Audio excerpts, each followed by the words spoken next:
శ్రీమాత్రే నమ. జయ గురు దత్తాత్రేయ నమ. ఈ వీడియోలో మనం మిథున రాశి వారికి అక్టోబర్ నెల మాస ఫలితాలు ఏ విధంగా ఉంటాయో తెలుసుకునే ప్రయత్నం చేద్దాం. మరి ఈ అక్టోబర్ నెలలో కొన్ని ముఖ్యమైన గ్రహాలు మార్పు చెందడం జరిగింది. అందులో ముఖ్యంగా ఈ మిథున రాశి వారికి చాలా అదృష్టకరమైనటువంటి స్థానంలోకి మారుతున్నటువంటి మారని గ్రహం గురుగ్రహం. అక్టోబర్ 9వ తారీఖు నుంచి గురుగ్రహం వక్రగమనంలోకి వస్తూ 12వ స్థానంలో ఉన్నటువంటి తన ప్రభావాన్ని 11వ స్థానం మీద కూడా ఇవ్వడం జరుగుతూ ఉంటుంది. ఇక కుజగ్రహం అక్టోబర్ 20వ తారీఖు వరకు రాశి అందే అత్యంత ధైర్య సాహసాలు ఇస్తున్నటువంటి కుజగ్రహం అక్టోబర్ 20 తర్వాత కర్కాటక రాశిలోకి రావడం జరుగుతుంది. ఒక విధంగా మిథున రాశి వారికి ఇది అదృష్టకరమైనటువంటి స్థానం. ఎందుకంటే పాపగ్రహం అయినటువంటి కుజుడు నీచ స్థితిలోకి రావడం వలన జాతకుడికి ఒక విధంగా ఉపయోగపడే అవకాశాలు ఎక్కువగా రావడం జరుగుతూ ఉంటుంది. సో ఈ రెండు గ్రహాలు మేజర్ గ్రహాలు. మరి ముఖ్యంగా ఈ మిథున రాశి వారికి ప్రస్తుతం వ్యయస్థానంలో ఉన్నటువంటి గురువు చాలా వరకు ఈ మధ్యకాలంలో మీరు చేస్తున్నటువంటి ప్రయత్నాల్లో ఒకటేంటంటే ఉద్యోగంలో మార్పు కొరకు కానీ ఉద్యోగంలో అభివృద్ధి కొరకు చేస్తున్నటువంటి ప్రయత్నాలు, అలాగే విద్యార్థులు వారు కోరుకున్నటువంటి బ్రాంచ్లో ప్రవేశించడానికి కానీ లేదా కొంతమంది కొత్త కోర్సులు నేర్చుకోవడానికి చేసే ప్రయత్నాలు కూడా చాలా వరకు విఫలమవుతూ రావడం జరిగింది. అలాగే విదేశ ప్రయత్నాలు ఏమైనా చేస్తుంటే అవి మధ్యలో ఆగడం కూడా జరిగింది. ఏవైతే మీరు ఈ సంవత్సర ప్రారంభం నుంచి ప్రయత్నం చేస్తూ మధ్యలో ఆగిపోయి ఉన్నాయో ఆ ఫలితాలన్నీ కూడా మీకు అక్టోబర్ 9 తర్వాత ఒక దారిలోకి వచ్చే అవకాశం ఉంది. అంటే గురువు 11వ స్థాన ఫలితాలు ఇవ్వడం వల్ల ముఖ్యంగా ఏంటంటే మీకు దశమ స్థాన ఫలితాలు, దశమాధిపతిగా లాభస్థానంలోకి రావడం వల్ల వృత్తిలో ఆగిపోయినటువంటి అభివృద్ధి ప్రారంభమవుతుంది. ఆర్థిక పరంగా మీ వేతనం పెరుగుతూ ఉంటుంది. రావాల్సిన ప్రమోషన్ కానీ అభివృద్ధి కానీ ఈ అక్టోబర్ 9 తర్వాత రావడం జరుగుతుంది. గురువు ధనకారకుడు కాబట్టి ఖచ్చితంగా వృత్తిరీత్యా అదనపు ఆదాయం లభించే అవకాశం ఉంది.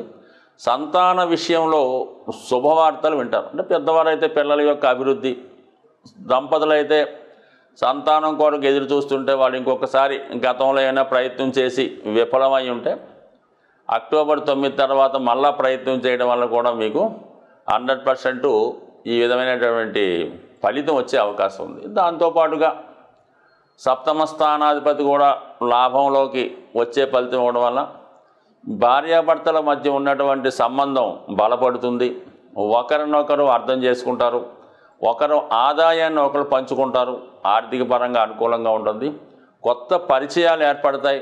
మంచి స్నేహితులు వస్తారు. మంచి మార్గంలో పెట్టేవారు కలుస్తారు. అలాగే మీకు గతంలో దూరమైనటువంటి భార్య లేదా భర్త లేదా స్నేహితులు లేదా మీతో ఎఫ్ఐఆర్ ఉన్నటువంటి వారు కానీ మీతో సహజీవనం చేస్తున్నటువంటి వారు కానీ తిరిగి మళ్ళా మీ జీవితంలో ప్రవేశించడం కానీ పరస్పరం ఒకరికొకరు మీలో ఉన్నటువంటి లోపాలు సరిదిద్దుకొని మళ్ళా ఒక అంగీకారానికి రావడం కూడా ఈ సమయంలో జరిగే అవకాశం ఉంటుంది. మొత్తం మీద ఏంటంటే గురువు మీకు ఫేవర్గా రావడం జరిగింది కాబట్టి ఒక విధంగా ప్రస్తుతం ఉన్నటువంటి సమస్యల్లో 70% ఓకే.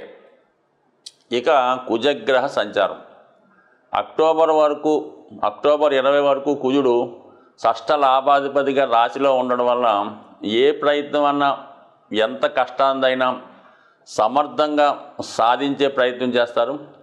అయితే జాతకుడిలో ఒక విధమైనటువంటి తొందరపాటుతనం, ఒక విధమైనటువంటి కోపం, ఎంతైనా సరే ఎదుటివారి మీద ఆధిపత్యం సాధించాలనే పట్టుదల జాతకుడికి ఏర్పడుతూ ఉంటుంది. అలాగే ధన విషయంలో ఈ రుణ ప్రయత్నాలు ఈజీగా ఫలించడం వల్ల ఎక్కువ ధనాన్ని కూడా జాతకుడు ఖర్చు పెట్టడం జరుగుతూ ఉంటుంది. ఏదైనా జాతకుడికి ఈ పోటీతత్వం పెరుగుతుంది. ముఖ్యంగా పోటీ రంగంలో ఉన్న వాళ్ళకి, క్రీడా రంగంలో ఉన్న వాళ్ళకి, అలాగే ఏదైనా ప్రభుత్వ ఉద్యోగం కొరకు కానీ ఏదైనా డిపార్ట్మెంట్ సంబంధించిందంటే ఎవరైతే యూనిఫామ్ వేసుకొని అథారిటీగా police department, income tax, CBCID లాంటి వాళ్ళకి ఈ సమయంలో వారు పనులు నెరవేరుతాయి, వారికి వృత్తిలో గౌరవం లభిస్తుంది. కొత్తగా వృత్తిలో ప్రవేశిద్దాం అనుకున్న వారికి కూడా ఎక్కువ విజయ అవకాశాలు రావడం జరుగుతూ ఉంటుంది. సో అలాగే మరి అక్టోబర్ 20 తర్వాత కుజగ్రహం ధనస్థానంలోకి, నీచ స్థానంలోకి రావడం జరుగుతుంది. ఒక విధంగా మరి షష్ఠ లాభాధిపతి ధనస్థానంలోకి రావడం వల్ల జాతకుడికి ధనయోగం పెరుగుతుంది. అయితే కుటుంబ సభ్యుల మధ్య విభేదాలు, అభిప్రాయ భేదాలు వచ్చే అవకాశం ఉంది. రక్త సంబంధికుల మధ్య మాట పట్టింపులు పెరిగే అవకాశం ఉన్నది. అలాగే మీరు ఏదో ఒక బలహీనతకి లోనై ధనాన్ని పోగొట్టుకునే సూచనలు కూడా ఉన్నాయి. సో ఏదేమైనా కుటుంబ విషయాల్లో కొంత అసంతృప్తికరంగా ఉంటుంది. కుటుంబ సంబంధించిన విషయాల్లో సంబంధం లేని వ్యక్తులు, ఇతరులు జోక్యం చేసుకోవడం వలన సహజంగా మీరు చాలా అసహనానికి, కోపానికి గురవుతారు. కొన్ని తప్పనిసరి పరిస్థితుల్లో వృత్తిరీత్యా కొంతకాలం పాటు అంటే అక్టోబర్ 20 కొద్ది రోజుల పాటు వేరే ప్రాంతానికి ఉద్యోగ నిమిత్తం కానీ, వ్యాపార నిమిత్తం కానీ వెళ్ళే అవకాశం ఉంది. ఈ కారణం వల్ల మరి దంపతుల మధ్య కొద్దిపాటి వియోగం కూడా వచ్చే అవకాశం ఉన్నది. ఇక అక్టోబర్ 13వ తారీఖు వరకు శుక్రుడు స్వక్షేత్రగతుడే పంచమ స్థానంలో సంచరించడం వల్ల జాతకుడు ఎంటర్టైన్మెంట్ కొరకు, తన ఆనందాన్ని కొరకు ఖచ్చితంగా ఎక్కువ ధనాన్ని వెచ్చిస్తాడు. ఎక్కువగా ఫ్రెండ్స్తో పార్టీల్లో పాల్గొనడం, వినోద కార్యక్రమాల్లో పాల్గొనడం, తనలో ఉన్నటువంటి సరదాలు అంటే ఏదన్నా ఒక మ్యూజిక్ నేర్చుకోవడం కానీ, ఒక మ్యూజిక్ పెయింట్ చేయడం కానీ, డ్యాన్స్ నేర్చుకోవడం కానీ, ఏదైనా సినిమాకి సంబంధించినటువంటి విశేషాలు తెలుసుకోవడం కానీ, ఈ విధంగా కళారంగంలో ఉన్న వాళ్ళకి చక్కని గుర్తింపు వస్తూ ఉంటుంది. ఎక్కువగా ఈ మిథున రాశిలో మీడియేటర్స్గా ఉన్నటువంటి వాళ్ళు అంటే టీవీ యాంకర్స్ ఎక్కువగా ఉండడం జరుగుతుంటుంది, యూట్యూబర్స్ ఎక్కువగా ఉండడం జరుగుతుంటుంది. వాళ్ళలో ఉన్నటువంటి క్రియేటివిటీకి తగిన గుర్తింపు మీకు ఈ అక్టోబర్ 13వ తారీఖు వరకు చాలా అనుకూలంగా ఉన్నప్పటికీ కూడా అక్టోబర్ 13 నుంచి శుక్రుడు 6వ స్థానంలోకి వెళ్ళడం వల్ల చాలా వరకు విరోధాలు అంటే ముఖ్యంగా స్త్రీలతోగా విరోధాలు వచ్చే అవకాశం ఉంది. మీ ఉద్యోగంలో మీ సహ ఉద్యోగులతో కొంతవరకు విభేదాలు వచ్చే అవకాశం ఉంది. వ్యక్తిగతంగా జాతకులు స్త్రీలై ఉంటే వాళ్ళ యొక్క ఆరోగ్య విషయంలో కొద్దిపాటి ఇబ్బందులు వచ్చే సూచనలు కూడా ఉన్నాయి. కాబట్టి స్త్రీలైతే ఆరోగ్య విషయంలో జాగ్రత్తగా ఉండాలి. మగవారైతే వారి క్యారెక్టర్ విషయంలో చాలా జాగ్రత్తగా ఉండాలి.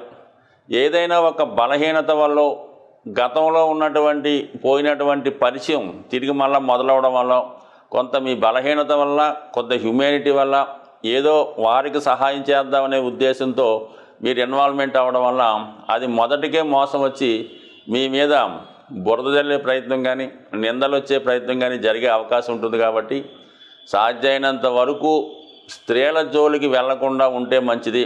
వాళ్ళు ఎంత ఇబ్బందుల్లో ఉన్నా సాధ్యమైనంత వరకు మీకు సంబంధం లేనప్పుడు పక్కకు తప్పుకోవడం మంచిది తప్ప ఏదో వాళ్ళని ఉద్ధరిద్దామని మీరు అందులో ఇన్వాల్వ్ అయితే 100% తర్వాత మీరు అందులో నుంచి బయటికి రాలేనంత ఇబ్బందులు పడే అవకాశం ఉంటుంది. అయితే ఇది కేవలం సొంత వ్యక్తుల విషయంలో కాదు, ఏదైనా మనకి తారసపడుతుంటారు, పరిచయం అవుతుంటారు, ఫోన్లో, సెల్ ఫోన్లో, ఫేస్బుక్లో, వాట్సాప్లో, లేదంటే ఏదన్నా అలాగా ఈ కమ్యూనికేషన్ వల్ల ఈ విధంగా జరుగుతూ ఉంటాయి. కొంతమంది కావాలని ట్రాప్ చేస్తుంటారు, ఏదో కష్టంలో ఉన్నట్టు మాట్లాడుతుంటారు, అదంటారు ఇదంటారు, ఏదో భర్తకి అనారోగ్యం అంటారు.